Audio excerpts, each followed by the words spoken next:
UP TET science. आपको बता दें कि हम पहला क्लास यूपी टेट साइंस के लिए ले चुके हैं और ये यूपी टेट साइंस के लिए दूसरा क्लास है। तो इस क्लास को आप ज़रूर देखिएगा, क्योंकि बहुत बेनिफिट होने वाला है। अभी भी एग्ज़ाम आपको होने वाला है, तो इससे डायरेक्ट आपको सवाल इससे मिलेगा। तो सबसे पहले देखिए, इसमें लवक से पीछे हम जितने भी था सेल के बारे में हम सब पढ़ा दिए थे। आज सेल में ही लवक को पढ़ाना, जिसको प्लास्टिड बोलते हैं। तो चलिए लवक को देखते हैं। लवक क्या होता है, प्लास्टिड क्या होता है। तो लवक का पहला पॉइंट है कि लवक यह पादपों का सबसे बड़ा कोशिकांग है। यानी प्लांट सेल जो होता है उसमें सबसे बड़ा कोशिका का क्या है, अंग है लवक। लवक पादप कोशिका को रंग देने का काम करता है। पेड़ पौधा जो हरे रंग का होता है, जिसमें भी रंग उसमें होता है, जैसे मान लीजिए इसका फल होता है, जितने भी पेड़ पौधा में रंग लवक के कारण होता है। लवक का खोज हैकेल ने किया। लवक का खोज हैकेल ने किया और लवक शब्द का खोजकर्ता सिम्फलर को कहा जाता है। यह केवल पादप में पाया जाता है, जंतु में नहीं। यह 3 प्रकार के होते हैं। लवक कितने प्रकार के, तो 3 प्रकार के होते हैं। कौन कौन से होते हैं, तो आइए देखते हैं। लवक 3 प्रकार के। पहला होता है हरित लवक। पहला होता है हरित लवक, दूसरा होता है अवर्णित लवक और तीसरा होता है वर्णित लवक। तो 3 प्रकार का लवक होता है। एक होता है क्लोरोप्लास्ट, ल्यूकोप्लास्ट और क्रोमोप्लास्ट। यहाँ पर देखिए, ये हो गया क्लोरोप्लास्ट, ल्यूकोप्लास्ट और क्रोमोप्लास्ट। तो अब चलिए बारी बारी से देखते हैं सभी के बारे में। तो सबसे पहले क्लोरोप्लास्ट के बारे में बताते हैं। क्लोरोप्लास्ट क्या होता है, तो यह पादप कोशिका का सबसे महत्वपूर्ण अंग है, क्योंकि इसमें मौजूद क्लोरोफिल पर्णहरित के कारण प्रकाश संश्लेषण की क्रिया करता है। यानी क्लोरोप्लास्ट में क्या पाया जाता है, तो क्लोरोफिल पाया जाता है। इसी कारण पत्ती क्या होता है, हरा होता है। यह पत्ती तथा तना में पाया जाता है। पत्ती और तना में पाया जाता है कौन, तो क्लोरोप्लास्ट। उसके बाद नेक्स्ट देखिए ल्यूकोप्लास्ट की ओर चलते हैं। तो ल्यूकोप्लास्ट क्या होता है, यह भोजन का संग्रह करता है, यानी कलेक्ट करता है। तो पेड़ पौधा में भोजन का कलेक्ट कौन करता है, ल्यूकोप्लास्ट करता है। ल्यूकोप्लास्ट करता है। क्लोरोप्लास्ट क्लोरोफिल प्रदान करता है हरे रंग का। यह जड़ तथा फल में पाया जाता है। ल्यूकोप्लास्ट जड़ और फल में पाया जाता है। ल्यूकोप्लास्ट जड़ और फल में पाया जाता है। कार्बोहाइड्रेट का संग्रह एमाइलोप्लास्ट करता है। कार्बोहाइड्रेट जैसे भोजन में क्या मिलता है, कार्बोहाइड्रेट, तो उसका संग्रह में कौन करता है, तो एमाइलोप्लास्ट करता है। वसा तथा तेल का संग्रह इलियोप्लास्ट करता है। एमिनो तथा प्रोटीन का संग्रह एलियोरोप्लास्ट करता है। उसके बाद देखते हैं क्रोमोप्लास्ट। उसके बाद क्रोमोप्लास्ट को देखते हैं। तो क्रोमोप्लास्ट क्या होता है, क्रोमोप्लास्ट। क्रोमोप्लास्ट देखिए, यह रंग प्रदान करता है। जैसे टमाटर मिर्च का लाल रंग लाइकोपेज से होता है। गाजर का रंग जो होता है केरोटीन से होता है। चुकंदर का होता है विटामिन से होता है। और फलों का पीला रंग जो होता है जेंथोफिल से होता है। उसके बाद चलिए लवक का ही एक रिकैप कर लेते हैं। तो लवक का रिकैप कर ले। तो लवक में होता है पेड़ पौधा के कोशिका में महत्वपूर्ण अंग होता है कोशिका भित्ति तथा प्लास्टिड। यानी पेड़ पौधा का जो कोशिकांग जो होता है उसमें सबसे महत्वपूर्ण क्या होता है, तो सेल वॉल जिसको बोलते हैं, ये याद रखना है, सेल वॉल। उसके बाद प्लास्टिड। सेल वॉल और प्लास्टिड ये महत्वपूर्ण अंग होते हैं किसमें, पेड़ पौधा का। पेड़ पौधे के पास दूसरा सबसे बड़ा कोशिकांग होता है कौन, तो लवक होता है। सबसे दूसरा लवक होता है। उसके बाद पहला जो होता है वो न्यूक्लियस होता है, न्यूक्लियस जिसको केंद्रक बोलते हैं, जो अपना भोजन स्वयं बनाता है। और मानव में लवक नहीं पाया जाता है। जितने भी जंतु सेल होता है उसमें प्लास्टिड नहीं पाया जाता है। उसके बाद चलिए देखते हैं प्लास्टिड के बारे में। वही पहले पढ़ चुके हैं कि क्लोरोप्लास्ट जो होता है, क्लोरोप्लास्ट ये भोजन का निर्माण करता है प्रकाश संश्लेषण के द्वारा, और भोजन को स्टार्च यानी मंड के रूप में रखता है। जैसे अनाज का बाहरी खोल होता है वो स्टार्च कहते हैं। अनाज का जितने भी बाहरी खोल होता है वो स्टार्च का बना होता है। जैसे मकई का हो गया, गेहूँ धान चोकर, ये सब का सब क्या होता है, स्टार्च का बना होता है। अनाज का अंदर भाग जो होता है वो कार्बोहाइड्रेट होता है। ये बात आपको याद रखना है कि अनाज का बाहरी भाग जिसको खोल बोलते हैं स्टार्च का होता है और अंदर भाग में कार्बोहाइड्रेट होता है। अब बताते हैं आपको कि मंड यानी स्टार्च क्या होता है। मंड यानी स्टार्च क्या होता है। तो मानव को स्टार्च खाना चाहिए। मानव हम लोग जितने भी चीज़ जैसे मान लीजिए गेहूँ खाते हैं, मकई खाते हैं, तो उसमें जब आटा उसमें पीस कर आता है तो उसमें भी थोड़ा थोड़ा क्या हो जाता है, तो स्टार्च उसमें रह जाता है, खोल रह जाता है छोटा छोटा, भोजन में ज़्यादा नहीं। कंप्लीट स्टार्च नहीं हटाना चाहिए। जैसे गेहूँ में पूरा स्टार्च हटा देंगे तो क्या हो जाएगा, मैदा हो जाएगा, और मैदा जो होता है मानव को हानि पहुंचाता है। मैदा जो होता है उसमें पूर्ण रूप से क्या होता है, स्टार्च की कमी होता है, उसमें स्टार्च होता ही नहीं है, जिसको चोकर बोलते हैं। बिना स्टार्च का भोजन हम पचा भी नहीं सकते हैं, बिना स्टार्च का भोजन नहीं पचा सकते हैं। और स्टार्च जो होता है वो टेस्ट को भले ही कम करता है लेकिन भोजन के लिए लाभदायक होता है। स्टार्च पानी को सोख लेता है बट मैदा नहीं सोखता है। ओके, अगला देखिए ल्यूकोप्लास्ट। ल्यूकोप्लास्ट क्या होता है, तो भोजन स्टोर का काम करता है ल्यूकोप्लास्ट। यह स्टोर जड़ फल में होता है और यह स्टार्च के रूप में स्टोर करता है। पेड़ के जड़ों में स्टार्च यानी मंड मिलता है। पेड़ के जो जड़ होता है उसमें स्टार्च और मंड मिलता है। जितना ज़्यादा मोटा जड़ होगा उतना ज़्यादा स्टार्च होगा। जैसे साबूदाना में स्टार्च होता है, पेड़ पौधे के पत्ती में भी क्या होता है, तो स्टार्च होता है। पेड़ पौधे के पत्ती में भी क्या होता है, स्टार्च होता है। स्टार्च को बचा कर रखना चाहिए क्योंकि पादप के लिए जड़ पानी के संपर्क में गलने लगता है। ओके, दवाई का जो कैप्सूल होता है वो स्टार्च के रूप में या स्टार्च का ही बना होता है। दवाई का जो कैप्सूल होता है, कैप्सूल जो हम लोग खाते हैं वो क्या होता है, तो स्टार्च का होता है और स्टार्च को हम लोग आसानी से पचा भी सकते हैं, पचा लेते हैं। स्टार्च को पचाने के लिए टाइलिन एंजाइम की ज़रूरत होता है। वेरी वेरी इंपॉर्टेंट है ये कि स्टार्च को पचाने के लिए कौन सा एंजाइम, तो टाइलिन एंजाइम की ज़रूरत होता है। हमारे लार यानी थूक में क्या होता है, तो टाइलिन एंजाइम पाया जाता है। अवर्णित लवक में कोई रंग नहीं होता है। अवर्णित लवक में कोई रंग नहीं होता है। उसके बाद देखते हैं क्रोमोप्लास्ट यानी वर्णित लवक क्या होता है, तो यह रंग को प्रदान करता है। बोलिएगा 2 बार आप क्यों बता रहे हैं, तो ये रिकैप हो रहा है, रिकैप कर रहे हैं, पहले हम एक बार बता चुके हैं। अब देखते हैं क्रोमोप्लास्ट। यही टमाटर और हरी मिर्च में क्या होता है, लाइकोपेन होता है। उसके बाद गाजर में क्या होता है, तो केरोटीन होता है। केरोटीन नामक क्रोमोप्लास्ट के कारण गाजर का रंग आता है। किसी सब्जी या फल का रंग निर्भर करता है किस पर, तो क्रोमोप्लास्ट पर। चुकंदर में जो होता है वो बीटानोन होता है। चुकंदर में कौन सा होता है, क्रोमोप्लास्ट, बीटानोन क्रोमोप्लास्ट होता है।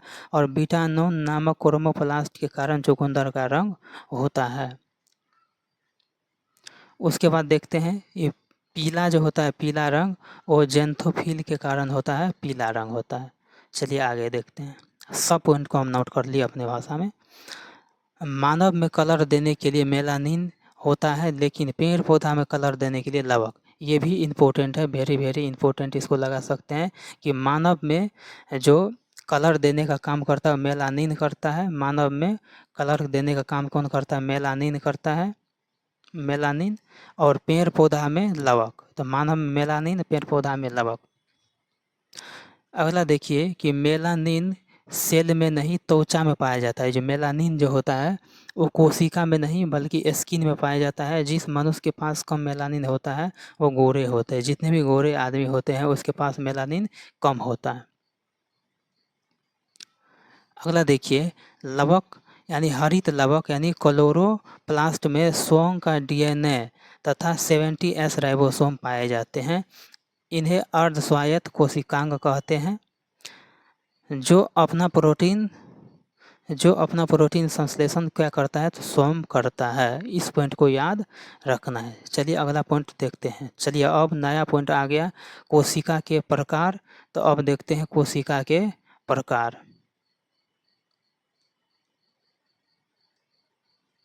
कोशिका के प्रकार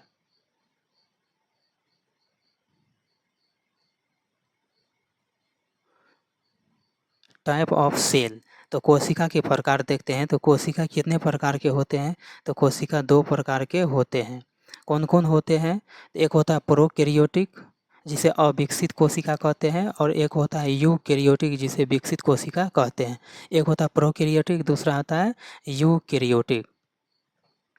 यूकैरियोटिक में देखिए, तो यूकैरियोटिक में एनिमल्स आता है और प्लांट एनिमल्स आता है, पेड़ पौधा आता है। सॉरी, यहाँ पर उल्टा लिखा गया है। पादप में क्या होगा? प्लांट होगा, और जंतु में क्या होगा? तो एनिमल होगा। यानी सीधा सीधी याद रखिए कि यूकैरियोटिक सेल किस में आता है? तो पेड़ पौधा में, जंतु में आता है। और प्रोकैरियोटिक जो आता है, जितने भी छोटे मोटे बैक्टीरिया होता है उसमें आता है, जिसे अविकसित सेल कहा जाता है। और देखिए प्रोकैरियोटिक में क्या सब आता है? तो प्रोकैरियोटिक के पास भी 70S का राइबोसोम होता है। इसके पास न्यूक्लियोटाइड होता है, जीवद्रव होता है, और चलने फिरने के लिए सिलिया और फ्लैजेल्ला होता है। फ्लैजेल्ला जिसको बोलते हैं। अब देखते हैं प्रोकैरियोटिक सेल क्या होता है। तो इसमें कोशिका के सभी अंग नहीं पाए जाते हैं प्रारंभिक सेल में। इसमें कोशिका झिल्ली, राइबोसोम 70S का पाया जाता है। शेष अंग का अभाव होता है, शेष अंग नहीं पाया जाता है। लेकिन यूकैरियोटिक सेल की ओर करेंगे तो यूकैरियोटिक सेल क्या होता है? जैसे हम लोग मानव है, तो मानव में क्या होता है? यूकैरियोटिक सेल पाया जाता है। मानव में यूकैरियोटिक सेल ये पूरी तरह से विकसित होता है। इसमें कोशिका के सभी अंग पाए जाते हैं। इसमें 80S राइबोसोम होता है।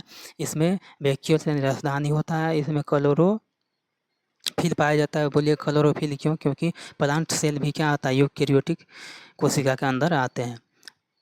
पादप कोशिका का आकार चौकोर होता है। इनके अंदर का सबसे बड़ा अंग जो होता है वही प्लास्टिड होता है, जिसे लवक बोलते हैं। जंतु कोशिका गोल होता है। इसके अंदर का सबसे बड़ा भाग क्या होता है? तो केंद्रक होता है। तो इसमें 2 मुख्य पॉइंट हम देख लिए। क्या सब देख लिए? तो एक हम देख लिए कि जंतु कोशिका में क्या होता है? तो जंतु कोशिका में केंद्रक होता है। जंतु कोशिका में केंद्रक, और पादप कोशिका में क्या होता है? तो प्लास्टिड होता है। प्लास्टिड होता है। चलिए नेक्स्ट पॉइंट देखते हैं। सबसे कम किसी सेल में विकसित होता है तो प्रोकैरियोटिक सेल में सबसे कम विकसित होता है सेल। उसके बाद विकसित कोशिका जंतु कोशिका होता है। विकसित कोशिका जितने होता है वो क्या होता है? जंतु कोशिका होता है। और सबसे ज़्यादा विकसित यानी सुपर सेल पादप सेल होता है। सबसे ज़्यादा कौन होता है? तो प्लांट सेल विकसित होता है, मानव से भी ज़्यादा। ऑक्सीजन का सबसे ज़्यादा ज़रूरत किसको होता है? तो माइटोकॉन्ड्रिया को होता है।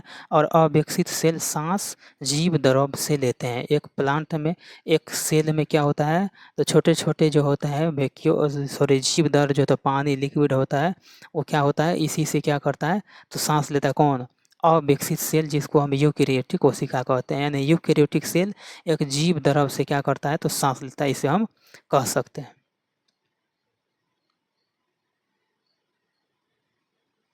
उसके बाद चलिए देखते हैं। अविकसित सेल में केवल क्या होता है? तो 70S राइबोसोम होता है, न्यूक्लियस होता है, जीवद्रव भी पाया जाता है, जीवद्रव, और सिलिया और फ्लैजेल्ला पाया जाता है। सिलिया और फ्लैजेल्ला पाया जाता है। चलिए नेक्स्ट देखते हैं। अविकसित सेल को मारने के लिए डिटर्जेंट यानी साबुन का प्रयोग करते हैं। हम जितने भी हम मानव लोग हैं, जब खाना खाते हैं तो साबुन और या डिटर्जेंट से हम क्या करते हैं? हाथ धोते हैं। या डिटर्जेंट से हम क्या करते हैं? कपड़े आदि को धोते हैं। क्यों? क्योंकि उसमें जितने भी वायरस और बैक्टीरिया होता है वो अविकसित होता है, जिसे हम क्या कहते हैं? तो प्रोकैरियोटिक बोलते हैं। वो हमारे जितने भी हाथ हैंड्स में रह जाता है वो सब। इसलिए मानव को खाना खाने से पहले क्या करना चाहिए? साबुन से हाथ धोना चाहिए। अब देखते हैं कि केंद्रक और केंद्रिका में क्या अंतर होता है। बड़ा कन्फ्यूजिंग सवाल रहता है कि बहुत सारे को केंद्रक और केंद्रिका के बारे में पता ही नहीं चलता है कि ये दोनों होता क्या है, केंद्रक और केंद्रिका।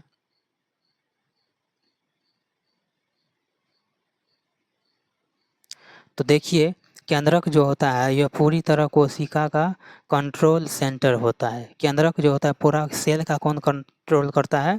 तो केंद्रक करता है। और केंद्रक के अंदर स्थित सघन संरचना जो होता है, केंद्रक के अंदर स्थित सघन जो जटिल जो होता है, जितने भी जटिल संरचना ऐसा होते हैं उसको क्या बोलते हैं, तो केंद्रिका बोलते हैं।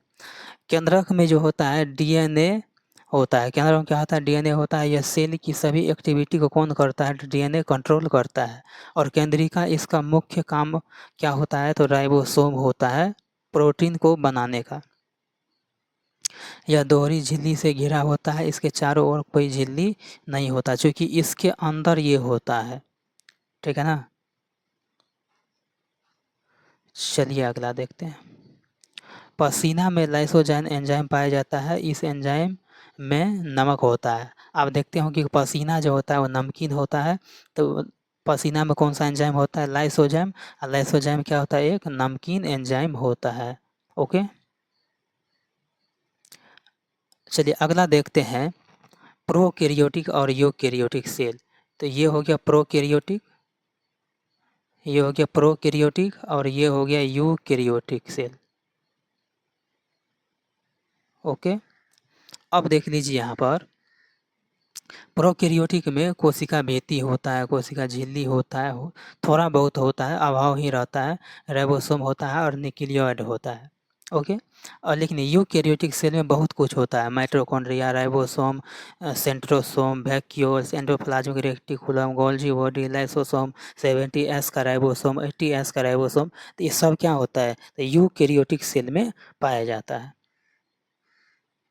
अगला पॉइंट देखते हैं। सभी यूकैरियोटिक सेल में कोशिका भित्ति नहीं पाए जाते, सेल वॉल नहीं पाया जाता है, लेकिन कुछ विशिष्ट समूह में यह मौजूद होता है। जैसे प्लांट में रहता है, कवक, फंगी में रहता है, प्रोटिस्टा यानी शैवाल जिसको एल्गी बोलते हैं। कोशिका में कोशिका भित्ति पाई जाती है, कोशिका में तो कोशिका भित्ति पाई जाती है, कोशिका में कोशिका भित्ति पाई जाती है। उसके बाद देखिए कि जंतु सेल में कोशिका भित्ति नहीं पाई जाती, सेल वॉल जिसको बोलते हैं पादप में पाए जाते हैं। कोशिका भित्ति प्लाज्मा झिल्ली के अंदर पाए जाने वाला एक कठोर क्या होता है, तो परत होता है। कोशिका भित्ति जो होता है ये कोशिका झिल्ली के अंदर पाए जाते हैं, कोशिका झिल्ली के अंदर। अगला पॉइंट चलिए देखते हैं। यूकैरियोटिक सेल में कोशिका भित्ति के कुछ महत्वपूर्ण पॉइंट। सबसे पहले यूकैरियोटिक सेल में पादप कोशिका भित्ति को हम देखते हैं। पौधों की कोशिका भित्ति मुख्य रूप से सेल्यूलोज का बना होता है।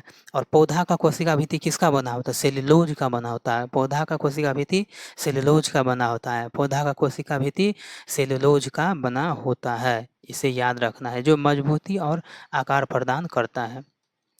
उसके बाद कवक कोशिका भित्ति, तो कवक की कोशिका भित्ति जो होता है कैटिन की बनी होती है। कवक की कोशिका भित्ति कैटिन की बनी होती है, कवक की कोशिका भित्ति कैटिन की बनी होती है, कवक की कोशिका भित्ति कैटिन की बनी होती है। उसके बाद देखते हैं शैवाल में सेल वॉल कोशिका भित्ति। तो शैवाल में यह सेलुलोज, उसके बाद ग्लैक्टन्स, मेंसन्स और खनिज यानी CaCO3 से बनी होती है। अगला पॉइंट देखिए कि इसका कार्य क्या होता है, तो यह कोशिका को कंट्रोल करता है, सहायता करता है, आकार सुरक्षा प्रदान करता है। उसके बाद प्रोकैरियोटिक जैसे बैक्टीरिया वायरस अभी बताए हैं कि बैक्टीरिया वायरस जितने होता है सब किस में आता है, तो प्रोकैरियोटिक में आते हैं, हम सब यूकैरियोटिक में आते हैं।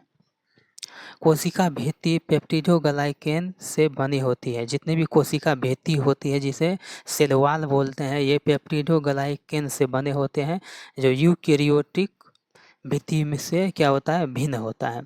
कोशिका के बाहरी बालनुमा संरचना को वही सिलिया और फ्लैजुएला कहते हैं, सिलिया और फ्लैजुएला कहते हैं, फ्लैजुएला कहते हैं।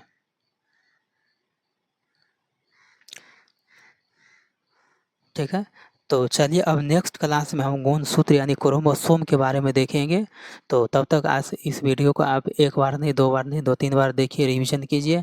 अगर अच्छा लगा वीडियो तो वीडियो को लाइक भी ज़रूर कीजिएगा, क्योंकि हम आपके लिए बहुत मेहनत से इस नोट्स को तैयार किए हैं। तो आप लोग ज़रूर कमेंट बॉक्स में कमेंट कीजिएगा कि कहाँ पर आपको समझ नहीं आया और आगे किस टॉपिक पर जो है तो वीडियो होना चाहिए। तो आप ज़रूर कमेंट बॉक्स में कमेंट ज़रूर कीजिएगा, वीडियो को देखने के बाद लाइक कर दीजिएगा। तो थैंक यू इस वीडियो को देखने के लिए।